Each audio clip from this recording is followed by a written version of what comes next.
से तेजी से थोड़ा तेजी से।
यदि अचानक भूकंप आ जाए तो इस स्लोगन को याद रखेंगे आप लोग, झुको ढको और कदरो, झुको ढको और कदरो।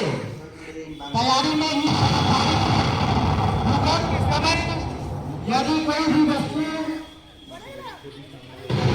सिर को ढकने के लिए हो रहे तो अपने हाथों को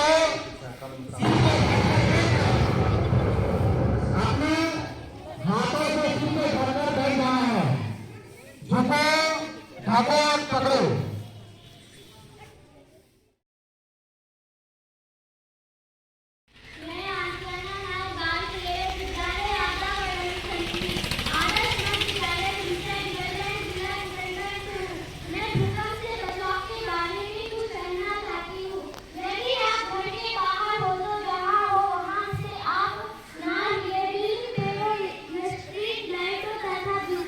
टेलीफोन आदि की तारों से दूर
संबंध मुख्यमंत्री विद्यालय योजना कार्यक्रम प्रति शनिवार का आज का विषय भूकंप के बचाव के बारे में कहना चाहता हूँ कि भूकंप के दौरान इमारतों से दूर एक खुली जगह में सबसे सुरक्षित जगह होती है।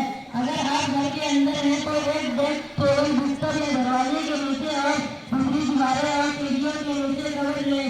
कांच के दरवाजे, शीशे और खिड़कियों या बाहर के दरवाजे से दूर रहें। भूकंप से बचाव के लिए इमारत के बाहर रहने में जल्दबाजी न करें। धन्यवाद।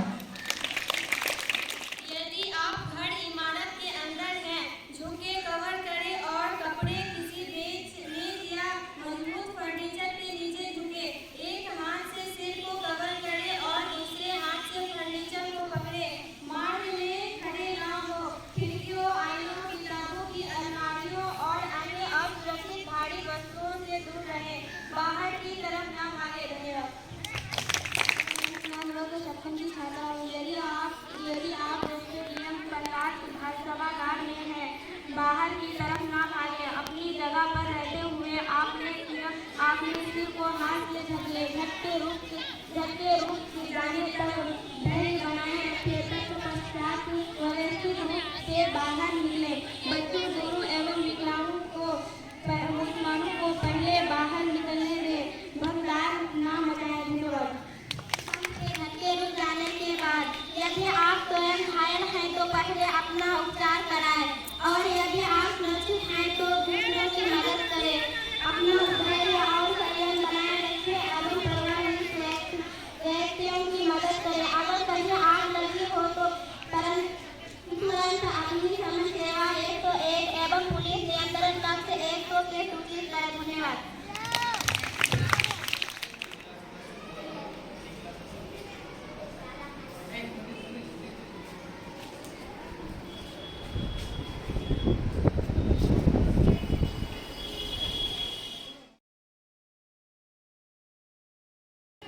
कोई भी आपदा नहीं है भारी, यदि हम कर लें पूर्व तैयारी।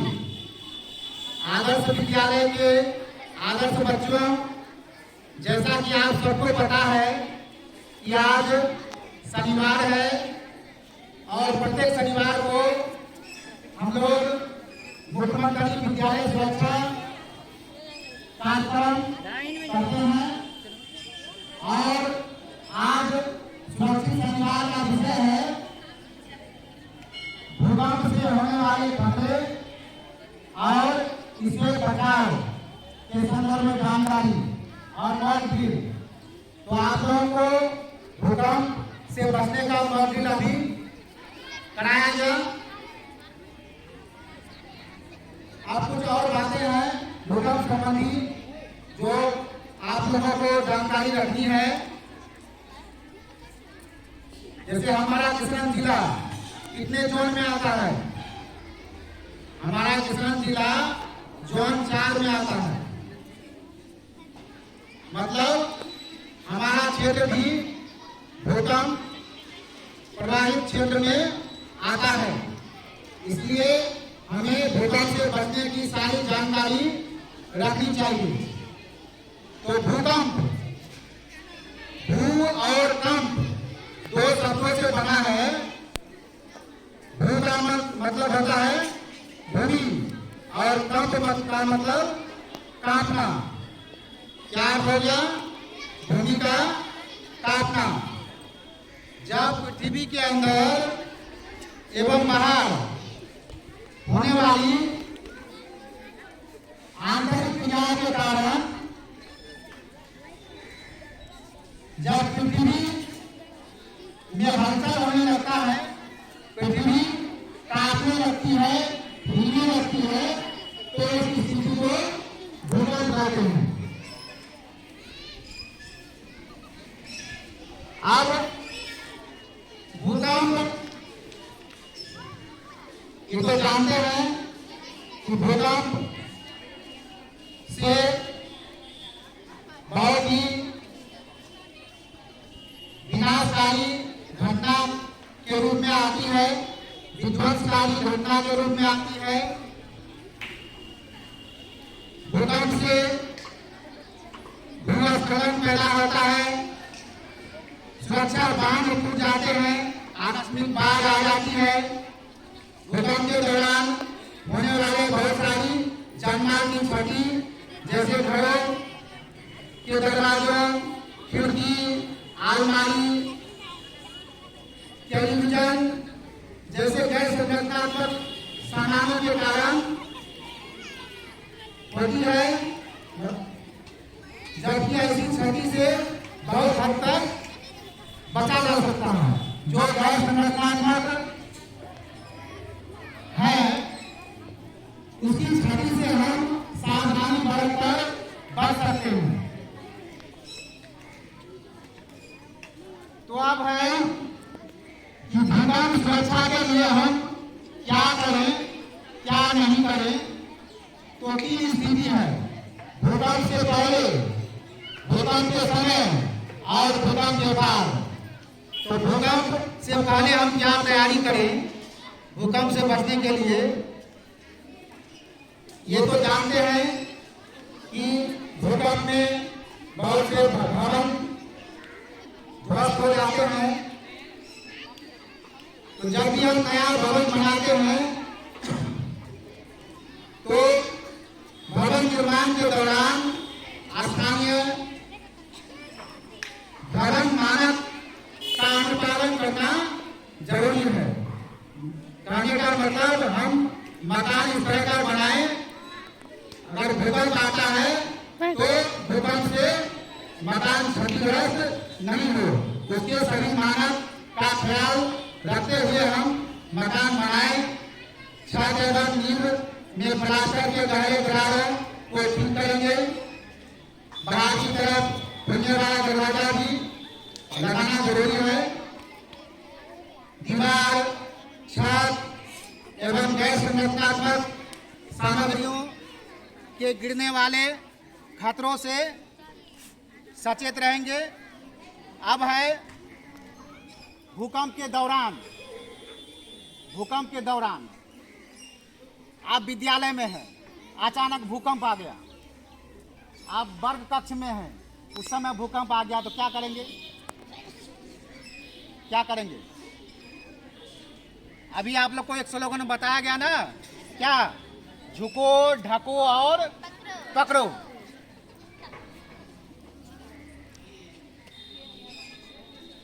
कहीं पर क्लास में अगर हैं तो डेस्क या टेबल के नीचे कस के पकड़ करके बैठ जाना है और अपने सिर को ढक करके रखना है। सिर को जो है हमेशा ढक करके रखना है। अगर मौका मिलता है कि हम बाहर निकल सकते हैं तो तुरंत जो है कहाँ निकल जाना है? मैदान में निकल के आ जाना है। अगर भूकंप का झटका बहुत तेज है, बाहर नहीं निकल सकते हैं, तो वहीं जो है उसी जगह पर अपने सिर को ढककर किसी वस्तु से बैठ जाना है, किसी टेबल या पलंग के नीचे। ठीक है, समझ गए? अब भूकंप ये तो हुआ घर के अंदर या क्लास के अंदर। अगर आप बाहर हैं, भूकंप के समय अगर बाहर हैं तो क्या करेंगे? बाहर में हैं तो ध्यान रखेंगे किसी भी पेड़ के नज़दीक या बिजली का खंभा, टेलीफोन का खंभा से दूर रहना है। खुले जगह में रहना है और सिर को ढककर बैठ जाना है। अगर किसी वाहन में है, अचानक भूकंप आ गया तो क्या करेंगे? कोई गाड़ी में है तो गाड़ी को क्या करना चाहिए? उसी समय रोक देना चाहिए और उसी गाड़ी में स्थिर से बैठ कर रहना चाहिए। ठीक है? अब भूकंप आया और भूकंप चला भी गया। भूकंप आया, चला गया। भूकंप के बाद हम क्या करेंगे? तो एक बात का आप लोग ध्यान रखेंगे कि यदि भूकंप आकर चला गया, ये मत समझे कि फिर भूकंप नहीं आएगा। मूल भूकंप आने के बाद फिर एक उससे कम मात्रा का भूकंप फिर से आता है। वह आने में कुछ मिनट बाद आ सकता है, कुछ घंटों बाद आ सकता है, कई सप्ताह बाद आ सकता है, महीनों बाद आ सकता है, लेकिन आता है, जिसको हम लोग क्या कहते हैं, आफ्टर शॉक कहते हैं। तो हमें भूकंप आने के बाद भी सतर्क रहना है। मान लिए भूकंप आया, कोई जो है मकान ध्वस्त हो गया, आप किसी मलबे के नीचे दब गए लेकिन जीवित हैं, तो क्या करेंगे? जहाँ जिस मलबे के नीचे आप दब गए हैं, अगर वहाँ मलबा में अगर कोई पाइप है तो पाइप को थपथपाएंगे ताकि आवाज़, आप जब दबे हुए हैं किसी को पता चलेगा तब ना निकालेगा। तो जो वहाँ पाइप है उसको थपथपाएंगे, या हुसिल है तो हुसिल बजाएंगे। लेकिन अगर कपड़ा है तो नाक, उस समय किसी मलबे के नीचे है तो नाक को आप कपड़े से ढक करके रखेंगे, ठीक है।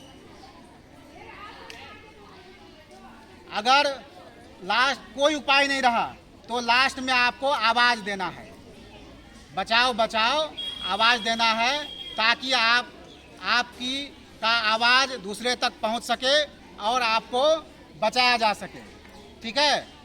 तो आप लोगों को भूकंप से बचने का मॉक ड्रिल कराया गया ना, और भूकंप संबंधी सारी जानकारी दी गई।